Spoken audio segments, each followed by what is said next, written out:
ಯಾವ್ಯಾರು ಏನೇನು ಪರಿಚಯಗಳನ್ನು ಸರಿಯಾಗಿ ಮಾಡ್ಕೊಳ್ಳೋಕ್ಕಾಗಲಿಲ್ಲ. ಆದರೆ ಎರಡನೇ ದಿನ ಕ್ರಮೇಣವಾಗಿ ನಾವು ಸೀಸನ್ ಆಗಿಬಿಟ್ವಿ. ಇವತ್ತು ಮೂರನೇ ದಿನ ಅಂತೂ ಎಲ್ಲ ಆತ್ಮೀಯರಾಗಿದ್ದೀವಿ, ಒಂದೇ ಕುಟುಂಬ. ಇವತ್ತು ಸಂಜೆ 5 ಗಂಟೆ ಆದ ಎಲ್ಲರೂ ಬಿಟ್ಟು ಹೋಗ್ಬೇಕಲ್ಲ ಅನ್ನೋ ಮನಸ್ಸಿಗೆ ಬೇಜಾರಾಗಿ ನಾನು ಹೇಳಿದೆ, ಇದು ದುಃಖ ಆಗ್ತಾ ಇದೆ ಸರ್, ಇನ್ನೊಂದು 4 ದಿನ ಕಂಟಿನ್ಯೂ ಮಾಡಿ ನಾವು ಇರ್ತೀವಿ ಅಂತೇಳಿ.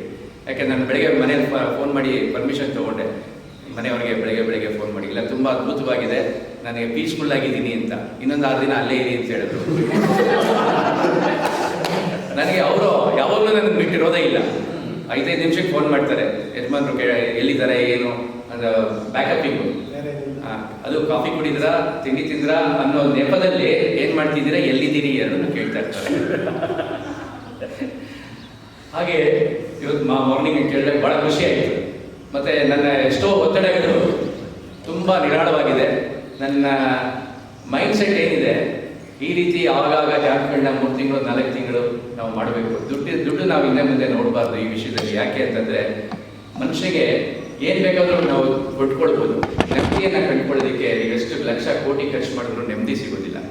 ಸರ್, ನಾನು ಈ ವಿಷಯವನ್ನು ಒತ್ತಿ ಹೇಳ್ತೀನಿ, ತಮ್ಮಿಂದ ನಮ್ಮೆಲ್ಲರಿಗೂ ನೆಮ್ಮದಿ ಸಿಕ್ಕಿದೆ. ಎಕ್ಸ್ಪೆಷಲಿ ನನಗೆ ನೆಮ್ಮದಿಯಾಗಿದ್ದೀನಿ 3 ದಿನದಿಂದ. ಅವರು ಗುರುಗಳೇ ಆಗಲಿಲ್ಲ ನಮಗೆ, ಒಂಥರ ಮಾನಸಿಕವಾದ ವೈದ್ಯರು ಕೂಡ ನಮಗಾಗಿದ್ದಾರೆ. ಮಾನಸಿಕವಾಗಿ ಅವರು ನಮ್ಮನ್ನು ಎಷ್ಟು ಚೆನ್ನಾಗಿ ಟ್ರೀಟ್ ಮಾಡಿದ್ದಾರೆ ಅಂತಂದರೆ, 3 ದಿನದಿಂದ ನನಗೆ ಇತ್ತೀಚಿನ ದಿನಗಳಲ್ಲಿ ಬೆಳಗ್ಗೆ ಎದ್ದ ಕೂಡಲೇ ಒಂದು ಲೈಟಾಗಿ ತಲೆ ಸುತ್ತಾ ಇತ್ತು. ಯಾಕೆಂದರೆ ರಾತ್ರಿದೆಲ್ಲ ಮೆಲ್ಕ್ ಹಾಕಿ ಏನು ಕೆಲಸ ಮಾಡಿದ್ದೀನಿ, ಏನು ಮಾಡಿಲ್ಲ, ಇನ್ನೇನು ಮಾಡಬೇಕು ಅನ್ನೋ ಟೆನ್ಷನಲ್ಲಿ ಬೇಜಾರಾಗ್ತಿತ್ತು. ಖಂಡಿತವಾಗಿ ಈ 3 ದಿನದಿಂದ ನನಗೆ ಯಾವ ತಲೆನೂ ಸುತ್ತಲಿಲ್ಲ, ಏನೂ ಸುತ್ತಲಿಲ್ಲ. ಹಾಗಾಗಿ ಅವರು ಇದೊಂದೇ ನಮ್ಮ ಕ್ಲಾಸಸ್ ಕೊಡ್ತಾ ಇಲ್ಲ, ಅದ್ರ ಜೊತೆಯಲ್ಲಿ ನಮ್ಮ ಮಾನಸಿಕವಾಗಲೂ ಕೂಡ ನಮ್ಮನ್ನು ಸಂಪೂರ್ಣವಾಗಿ ಮಾಡ್ತಾ ಇದ್ದಾರೆ ಅಂತ ಹೇಳಲಿಕ್ಕೆ ನಾನು ಇಷ್ಟಪಡ್ತೇನೆ. ಈ ಒಂದು ಪರಿಸರಕ್ಕೆ ಯಾಕೆ ಕರ್ಕೊಂಡು ಬಂದರು ಅಂತ ನಾನು ಅಂದ್ಕೊಂಡೆ. ಯಾಕಪ್ಪ ಎಲ್ಲೋ ಬೆಂಗಳೂರಿನಲ್ಲಿ ಬೇಕಾದಷ್ಟು ಸೆಮಿನಾರ್ ಹಾಲ್ಗಳಿದೆ, ಬೇಕಾದಷ್ಟು ನಮ್ಮ ಚೇಂಬರ್ ಆಫ್ ಕಾಮರ್ಸ್ನಲ್ಲಿ ಸರ್ ತಮ್ಮ ಗಮನಕ್ಕೆ ತರ್ತೀನಿ, 15 ಜನದಿಂದ ಹಿಡಿದು 300 ಜನದವರೆಗೂ ಹಾಲ್ಗಳಿದೆ ಸರ್. 8 ಹಾಲ್ ಇದೆ, ಎಲ್ಲ ವಿತ್ AC, ಭಾಳ ಚೆನ್ನಾಗಿದೆ. ಅಷ್ಟು ಹತ್ರದಲ್ಲಿ ಬಿಟ್ಟು ಇಲ್ಲಿ ಯಾಕೆ ಇಲ್ಲಿ ಕರ್ಕೊಂಡು ಬಂದರು ಅಂತಂದರೆ ಕಾರಣ, ನಾನು ಇವತ್ತು ನೆಮ್ಮದಿಯಾಗಿರೋದಕ್ಕೆ ಇದೇ ಕಾರಣ. ನಾನು FKCCIನಲ್ಲಿ ಏನಾದರೂ ನೀವೆಲ್ಲರೂ ಬಂದು ಅಲ್ಲೇ ಮಾಡಿದರೆ ಖಂಡಿತವಾಗ್ಲೂ ಈ ನೆಮ್ಮದಿನೂ ಬರ್ತಿರ್ಲಿಲ್ಲ, ನಾವು ಇಷ್ಟು ಚೆನ್ನಾಗಿ ಅಭ್ಯಾಸನೂ ಮಾಡ್ಕೊಳ್ಳೋಕ್ಕಾಗ್ತಿರ್ಲಿಲ್ಲ.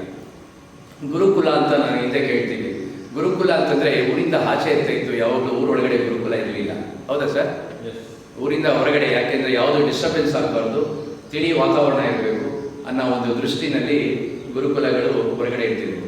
ಅದನ್ನೆಲ್ಲ ಅವರು ಮನಸ್ಸಲ್ಲಿ ಇಟ್ಕೊಂಡು ನಾವು ಹೊರಗಡೆ ಕರ್ಕೊಂಡೋಗಿ ಇಂಥ ಒಂದು ಸುಂದರವಾದ ವಾತಾವರಣದಲ್ಲಿ ನಮ್ಮನ್ನೆಲ್ಲ ಕೂರಿಸಿದ್ದಾರೆ. ನಿಜವಾಗ್ಲೂ ನಾವೆಲ್ಲರೂ ಧನ್ಯರು.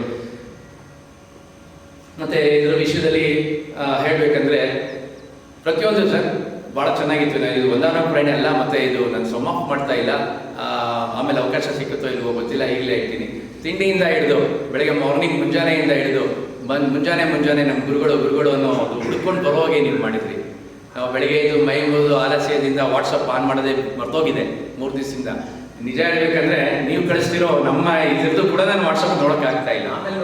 ಆಮೇಲೆ ನೋಡ್ಕೊಳ್ಳೋಣ ಅಂತೇಳಿ. ಯಾಕೆಂತಂದರೆ ಅದನ್ನು ನೋಡ್ತಾ ಎಲ್ಲಿ ನಾವು ಮೈ ಮರೆತು ನಿಮ್ಮನ್ನ ಎಲ್ಲಿ ಮಿಸ್ ಮಾಡ್ಕೊಂಡ್ಬಿಡ್ತೀವೋ ಅನ್ನೋ ಬೈಕಲ್ಲ ಪ್ರೀತಿಗೆ ನಾವು ಬೆಳಗ್ಗೆ ಎದ್ದಿದ್ದ ಕೂಡಲೇ ನಿಮ್ಮನ್ನು ನೆನೆಸ್ಕೊಂಡು ಟೈಮ್ ಆಗಿದೆ 6:45 ಇರಬೇಕು, ಪಟ ಸ್ನಾನ ಮಾಡ್ತಾ ಇದ್ದೀವಿ. ಭಯದ ಜಾಗದಲ್ಲಿ ಪ್ರೀತಿ ಯಾಕಪ್ಪ?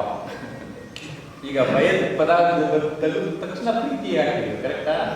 ಸೊ ನೀವು ಪ್ರೀತಿ, ಲವ್ ಸ್ನೇಕ್ಸ್.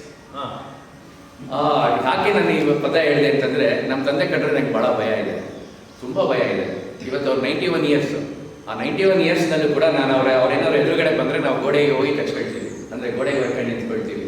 ಅವ್ರು ಇವತ್ತಿವರೆಗೂ ನನ್ನ ಚಿಕ್ಕ ಮಕ್ಕಳಲ್ಲಿ ಹೊಡೆದಿರ್ಬೋದು, ಆದರೆ ದೊಡ್ಡವರಾದ ಮೇಲೆ ತುಂಬ ಪ್ರೀತಿಸ್ತಾ ಇದ್ದಾರೆ. ಆ ಚಿಕ್ಕ ಮಕ್ಕಳಲ್ಲಿ ನಮ್ಮನ್ನು ಹೊಡೆದು ತಿದ್ದಿ ಬೆಳೆಸಿದ್ದಕ್ಕೆ ನಾವು ಇವತ್ತಿನ ಸೈಡ್ ಕೂತ್ಕೊಂಡಿದ್ದೀವಿ. ಅಂದರೆ ಒಳ್ಳೆಯವರಾಗಿ ಒಂದು ಸತ್ಪ್ರಜೆಯಾಗಿ ನಾವು ಇವತ್ತಿನ ಸೈಡ್ ಕೂತಿದ್ದೀವಿ. ಅದೇ ರೀತಿ ನಮ್ಮ ಗುರುಗಳು ಕೂಡ ನಮ್ಮನ್ನೆಲ್ಲ ತಿದ್ದಿದ್ದಾರೆ. ಈ ತಿದ್ದೋ ರೀತಿಯಲ್ಲಿ ಅಸಮಾಧಾನ ಆಗಿರ್ಬೋದು, ಬೇಜಾರಾಗಿರ್ಬೋದು, ಮೈಕೈ ನೋವು ಬಂದಿರ್ಬೋದು, ತಲೆನೋವು ಬಂದಿರ್ಬೋದು, ಯಾಕಪ್ಪ ಬಂದು ಸಿಕ್ಕಾಕೊಂಡೆ ಅಂತಲೂ ಕೆಲವರು ಅನಿಸಿರ್ಬೋದು. ಆದರೆ ಅದೆಲ್ಲದನ್ನು ನಿಮಗೆ ರಿಸಲ್ಟ್ ಕೊಡೋದು ಯಾವಾಗ ಅಂತಂದರೆ, ನೀವು ಯಾವಾಗ 100% ತಗೊಳ್ತೀರಿ ಆವತ್ತಿನ ದಿವಸ ಅವ್ರು ನೆನೆಸ್ಕೊಳ್ತಾರೆ.